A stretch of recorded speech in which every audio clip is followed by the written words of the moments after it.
मैं शालिनी अंबेडकर नामा के मंच से अपने सभी श्रोताओं का एक बार फिर इस्तकबाल करती हूं एक नए लेखक, एक नई पुस्तक के साथ। इस पुस्तक के बारे में मैं आपको पहले बता दूं। आज जिस लेखक की पुस्तक आप लोगों के सामने मैं पाठन के लिए लेकर आई हूं, वह दरअसल पुस्तक नहीं, एक निबंध है जिसे पुस्तक की शक्ल के रूप में प्रकाशित किया गया सबसे पहले 1944 में, स्वतंत्रता प्राप्ति से महज कुछ साल पहले। और इसके लेखक जो हैं वो सामाजिक पिछड़ेपन और जीवन के कई पहलुओं पर नजर व्यक्त अपने उनका नजरिया है जिंदगी को समझने का। उन्होंने समाज में रूढ़ियों, अंधविश्वासों के ऊपर बहुत तीखा प्रहार किया है।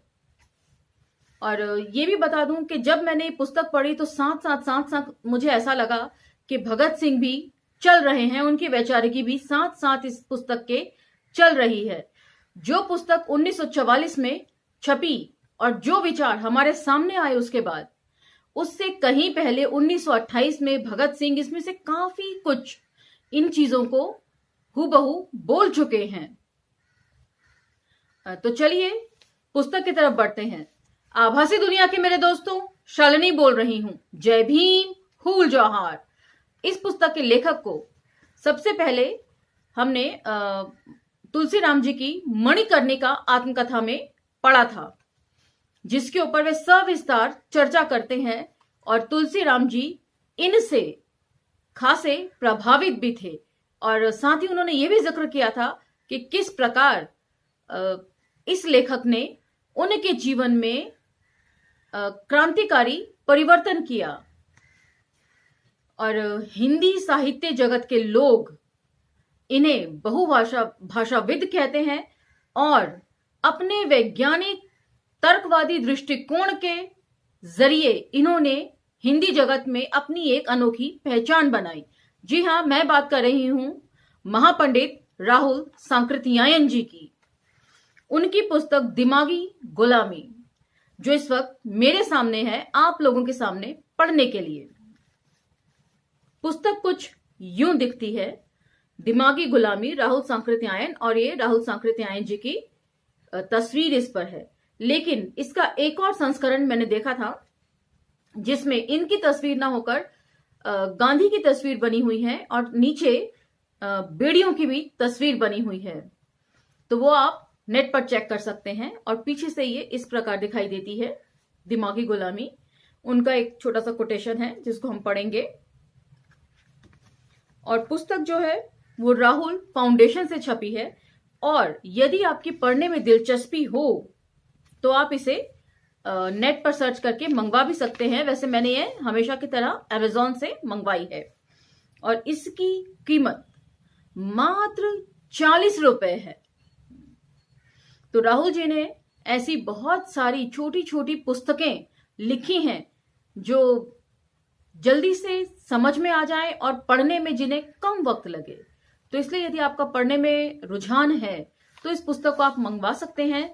सिर्फ इसकी लेंथ भी छोटी है, 64 पन्नों की ये किताब है, लेकिन अपनी मारक क्षमता के लिए ये जानी जाती है। तो चलिए, हर बार की तरह इसका सबसे पहले पीछे जो कोट है वहां से शुरुआत करूंगी मैं, हर बार की तरह। चलिए शुरू करते हैं। आभासी दुनिया के मेरे दोस्तों, शालिनी बोल रही हूं। जय भीम, हूल जोहार।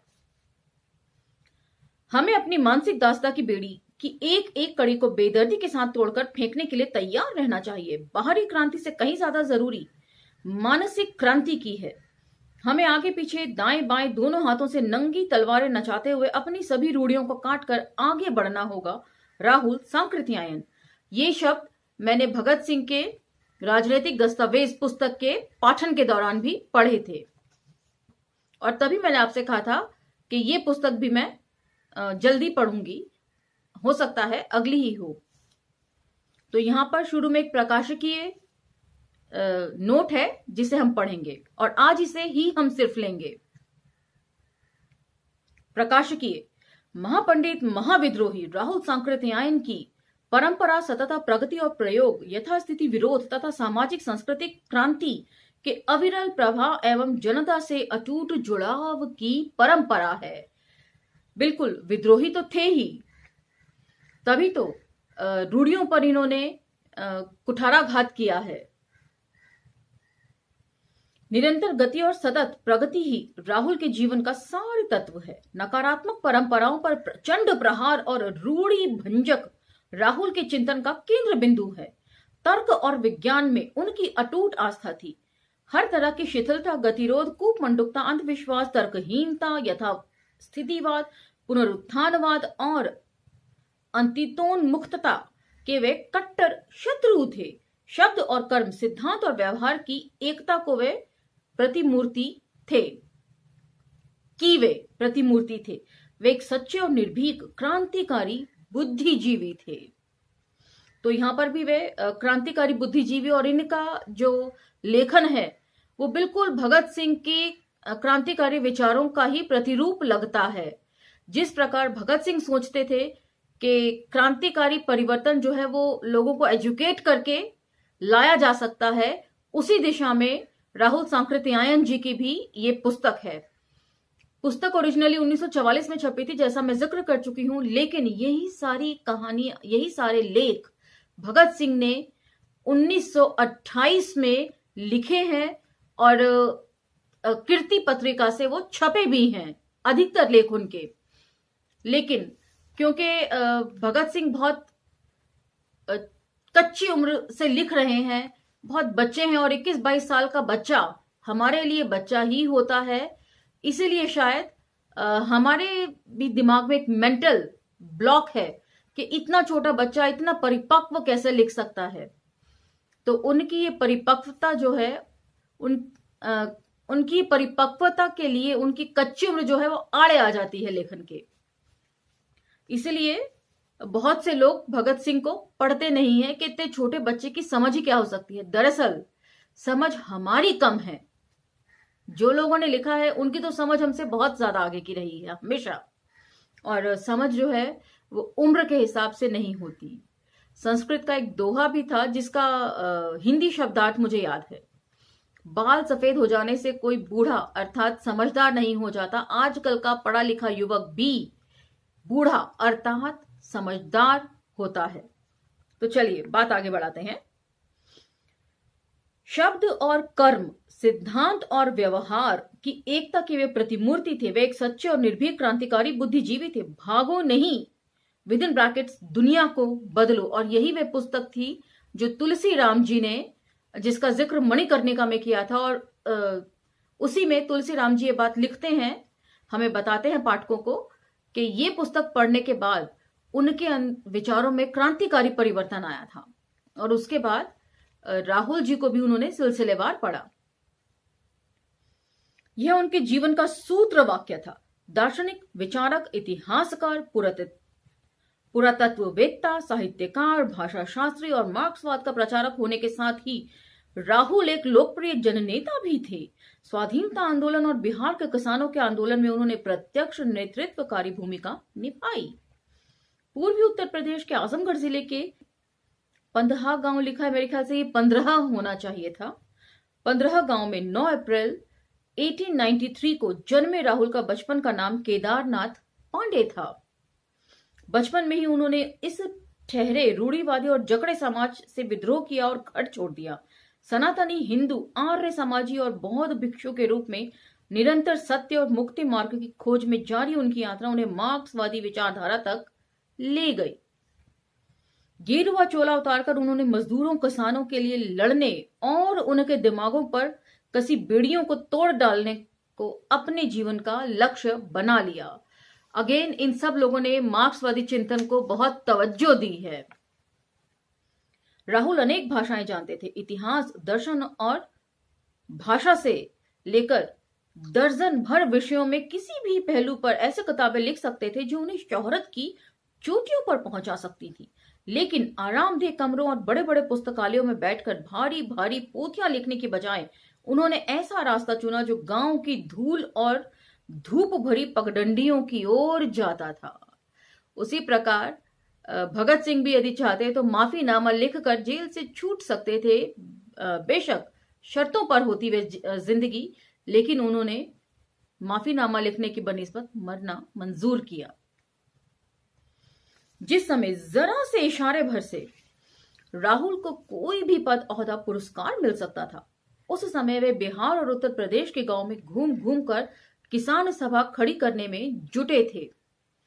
जब दुनिया के कई मुल्कों की सरकारें उन्हें अपने यहाँ ऊंचे पद देकर बुला रही थीं, तब वह अमवारी में किसानों की अगुवाई करते हुए पुलिस की लाठी खा रहे थे। वह चाहते तो विद्वता से भरे अनमोल ग्रंथ रच सकते थे, जो उन्हें दुनिया में चोटी के विद्वानों में ऊंचा स्थान दिलाते।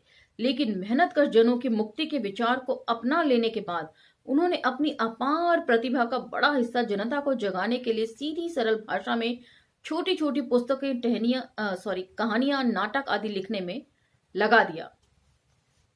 तो कहानियों पर याद आता है, वोल्गा से गंगा भी राहुल सांकृत्यायन जी की मेरे पास पड़ी है, वो भी मैंने आपसे शेयर किया था उस बुक्स की डिटेल्स को।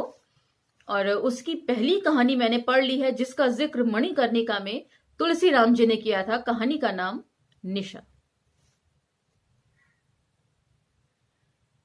भागो नहीं, बदलो विद इन ब्रैकेट्स दुनिया को, नई की दुनिया, मेहरारू के दुर्दशा, दिमागी गुलामी, तुम्हारी क्षय, साम्यवाद ही क्यों जैसी पुस्तिकाएं लेकर राहुल ने भारतीय समाज की हर बुराई, हर किस्म की दिमागी गुलामी, हर तरह के अंधविश्वास, तमाम गलत परंपराओं पर करारी चोट की और मुक्ति के मार्गों को आम जन की भाषा में प्रस्तुत किया। इतिहास की प्रगति को रोकने वाली नकारात्मक परंपराओं पर प्रचंड प्रहार करना और रूढ़ियों की धज्जियां उड़ा देना राहुल के चिंतन का केंद्र बिंदु था। हर तरह की शिथिलता, गतिरोध, कूपमंडुकता, अंधविश्वास, तर्कहीनता, यथास्थितिवाद, पुनरुत्थानवाद और आगे के बजाय पीछे देखते रहने के वे कट्टर शत्रु थे। उन्होंने अपना जीवन जन मुक्ति लक्ष्य के लिए होम कर दिया। जीवन छोटा था, काम बहुत अधिक। सदियों से सोए भारतीय समाज को जगाना आसान नहीं था। बाहरी दुश्मन से लड़ना आसान था, पर अपने समाज में बैठे दुश्मनों और खुद अपने भीतर बैठे हुए संस्कारों, मूल्यों, रिवाजों के खिलाफ लड़ने के लिए लोगों को तैयार करना उतना ही कठिन था। तो यहाँ पर एक बात बहुत इंपॉर्टेंट है कि हम बाहर के लोगों से तो लड़ सकते हैं, लेकिन अपने लोगों से, जैसा कि मैंने भगत सिंह के पाटन के दौरान भी कहा था कि अब तो हमारी अपनी सरकार है, अपने चुने हुए प्रतिनिधि हैं, फिर भी देश की हालत में कोई सुधार क्यों नहीं है। देश में जो कार्यशैली है वो बिल्कुल अभी भी ब्रिटिश हुकूमत शासनकाल की ही है, और बहुत से एग्जाम्पल्स के साथ हमने इस बात को समझा था।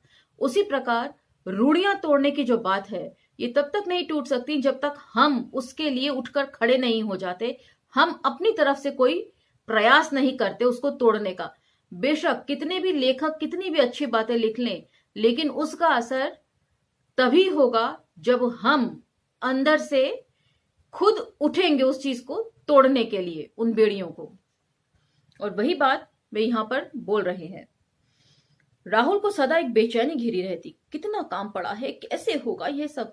एक साथ दो दो किताबें लिखने में जुट जाते। ट्रेन में चलते हुए, सभाओं के बीच मिलने वाले घंटे आध घंटे के अंतराल में या सोने के समय में भी कटौती करके वे लिखते रहे।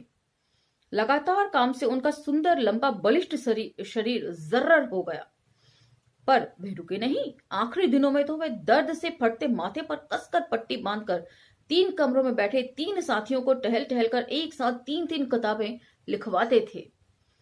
यह सिलसिला तब तक चला जब मस्तिष्क पर पड़ने वाले भीषण दबाव से उन्हें स्मृति भंग नहीं हो गया, याद ने साथ छोड़ दिया। तो यहां पर जिस तरीके से राहुल सांकृत्यायन जी का जिक्र है, उसी तरीके से यदि हम देखें तो डॉक्टर अंबेडकर ने कितनी सिटिंग दी होगी पढ़ने के लिए और फिर उन सभी चीजों को तर्क सम्मत लिखने के लिए। आखिरी दिनों में उनके साथ भी यही बात थी कि वे बहुत बीमार हो गए थे, उनका शुगर, बीपी सब बढ़ गया था, यहां तक कि उनके पैर में बहुत दर्द रहता था और वे अपना पैर जो है वो पंखे से बांध लिया करते थे रस्सी के सहारे, जिससे उन्हें दर्द का एहसास ना हो। तो जो भी समाज के लिए सोचता है तो समाज के लिए काम करने की एक अपनी कीमत होती है। शरीर भी आपका धीरे धीरे घटता ही है समाज के लिए काम करने के लिए। समाज को भी सोचना है कि उन्हें किस दिशा में आगे बढ़ना है। लोगों ने तो बहुत कुछ लिखा है और बहुत अच्छा लिखा है समाज को जागृत करने के लिए, लेकिन यदि समाज उसे समझेगा नहीं, उसे पढ़ेगा नहीं, तब वह जागृत कैसे होगा। राहुल का जीवन एक सतत यात्रा थी। यह कहना बिल्कुल सही है कि जिस प्रकार उनके पांव कभी नहीं रुके, उसी प्रकार उनकी कलम भी निरंतर चलती रही। विभिन्न विषयों पर उन्होंने 150 से अधिक पुस्तकें लिखी, जिनमें से कई अब भी अप्रकाशित हैं। अनगिनत लेख, निबंध और भाषण इसके अलावा हैं। बौद्ध दर्शन, मेरे ख्याल से होना चाहिए था कि अनगिनत लेख, निबंध और भाषण इसके अलावा भी हैं। बौद्ध दर्शन की अनेक दुर्लभ कृतियों को वे अथक परिश्रम से सामने लाए, जो अब तक अप्रकाशित हैं। दिमागी गुलामी नाम की इस छोटी सी पुस्तिका में राहुल ने अपनी मारक और विचारोत्तेजक शैली में देश के पिछले सामाजिक जीवन के कुछ पहलुओं पर विचार किया है। आज से ठीक 50 वर्ष पहले लिखी गई ये पुस्तक कई मायनों में आज भी प्रासंगिक है। इसका पुनर्प्रकाशन अतीत की स्मृतियों से प्रेरणा लेने और अपनी गौरवशाली परंपरा से जुड़कर उसकी अधूरी राह पर आगे बढ़ने के प्रयास में मदद करेगा, यह हमारा विश्वास है। आज जब सर्वग्रामी संकट से ग्रस्त हमारा समाज गहरी निराशा, गतिरोध और जड़ता के अंधेरे गर्त में पड़ा हुआ है, जहां पुनरुत्थान पंथी मूल्यों, मान्यताओं और रूढ़ियों के कीड़े बिलबिला रहे हैं, तो राहुल का उग्र, रूढ़ी भंजक, साहसिक और आवेगमय प्रयोग धर्मा व्यक्तित्व प्रेरणा का स्रोत बनकर सामने आता है। आज राहुल के वैज्ञानिक जीवन दृष्टि के अथक प्रचारक व्यक्तित्व से सीखने की जरूरत है। उनकी लोकोन्मुख तर्कपरता से सीखने की जरूरत है। उनके जैसे सकर्मक इतिहास बोध से लैस होने की जरूरत है और सिद्धांत और व्यवहार में वैसी एकता कायम करने की जरूरत है। आज जिस नए क्रांतिकारी पुनर्जागरण और प्रबोधन की जरूरत है, उसकी तैयारी करते हुए राहुल जैसे इतिहास पुरुष का व्यक्तित्व हमारे मानस को सर्वाधिक आंदोलित करता है। तो यहाँ पर एक दो बिंदुओं के ऊपर मैं प्रकाश डाल के इस वीडियो को खत्म करती हूँ। सबसे पहला तो ये कि बहुत सारी पुस्तकें लिखी हैं, जिसमें से काफी पुस्तकें अप्रकाशित हैं और कई दुर्लभ कृतियों को जो बौद्ध दर्शन के ऊपर उन्होंने लिखी हैं वे सामने लेकर आए, और जो प्रकाशित होनी अभी बाकी हैं। तो क्या उनके परिवारजनों का, उनके सहयोगियों का, उनके जानकारों का ये कर्तव्य नहीं बनता कि उस अप्रकाशित सामग्री को प्रकाशित करवाने में सहयोग करें? और यही बात बाबा साहब के लेखन को लेकर भी हो सकती है, कही जा सकती है। अभी तक कितना, तकरीबन 40 के करीब उनके वाङ्मय की पुस्तकें छप चुकी हैं और अभी माना जाता है तकरीबन इतनी ही और छपनी बाकी है। तो ना जाने किन किन और विषयों को उन्होंने अपनी लेखनी से सजाया होगा। और ऐसा ही हम भगत सिंह के लिए भी कह सकते हैं कि उनके लेखन को उनकी मृत्यु पर आने में 60 साल से भी ज्यादा का समय लग गया। तो यहां पर ये ये प्रकाशक की ये भूमिका समाप्त होती है और अगले एपिसोड से हम इसका पाठन शुरू करेंगे। विषय सूची में 10 टॉपिक हैं जिन्हें हम पढ़ेंगे। वे ये है, बहुत छोटे छोटे टॉपिक हैं क्योंकि पुस्तक खुद ही पूरी 64 पन्नों की है, तो उसके अंतर्गत लिखे गए सभी टॉपिक बहुत छोटे हैं। इसके बाद इनकी हमारी शय पुस्तक पढ़ूंगी और उसके बाद एक था डॉक्टर, एक था संत अरुंधति रॉय जी के लेकर आऊंगी। तब तक इंतजार कीजिए, एक एक कदम करके हम आगे बढ़ेंगे समाज की सोच को बदलने के लिए, उसमें क्रांतिकारी परिवर्तन के लिए। इसी के साथ आज्ञा दीजिए। धन्यवाद।